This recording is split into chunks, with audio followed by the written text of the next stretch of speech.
Jinoyatni o'z vaqtida fosh etish, haqiqatni aniqlash va fuqarolarning qonuniy huquq hamda manfaatlarini himoya qilish. Avvalo, tergovchi va surishtiruvchilarning bilim saviyasi, amaliy tajribasi hamda kasbiy mahoratiga bevosita bog'liq. Shu bois Andijon viloyati Ichki ishlar boshqarmasi huzuridagi tergov boshqarmasi va uning quyi tizimlarida xizmat olib borayotgan tergovchi hamda surishtiruvchilarning kasbiy salohiyatini oshirish, ish faoliyati samaradorligini yanada yuksaltirish maqsadida vazirlik hamda boshqarma rahbariyatining ko'rsatmalari asosida tizimli ravishda o'quv mashg'ulotlari tashkil etib kelinmoqda.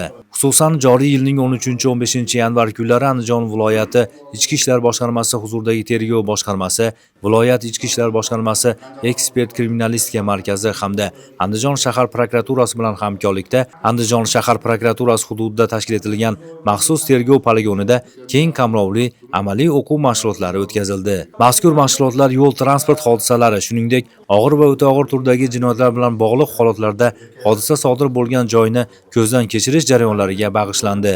O'quv jarayonida ishtirokchilarga hodisa joyini ko'zdan kechirishning qonunchilikda belgilangan tartibi, uni amalga oshirish metodikasi, voqea manzarasini to'g'ri hujjatlashtirish, ashyoviy dalillarni aniqlash, saqlash va rasmiylashtirish bo'yicha muhim tushunchalar berildi.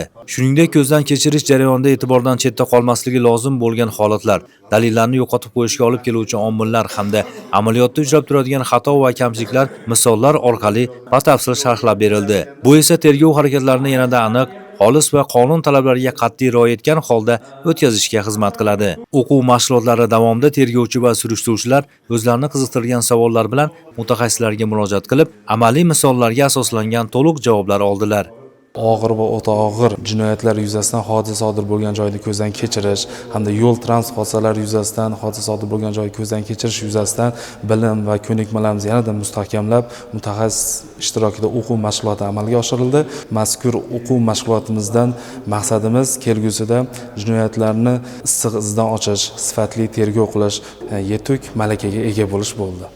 Bunday ochiq muloqotlar tajriba almashish, bilimlarni mustahkamlash hamda xizmat faoliyatida yo'l qo'yilishi mumkin bo'lgan kamchiliklarni bartaraf etishda muhim ahamiyat kasb etadi. Amaliy o'quv mashg'ulotlari kelgusida jinoyatlarni sifatli tergov qilish, dalillarni to'g'ri baholash va adolat qaror topishiga xizmat qilishi bilan ahamiyatlidir.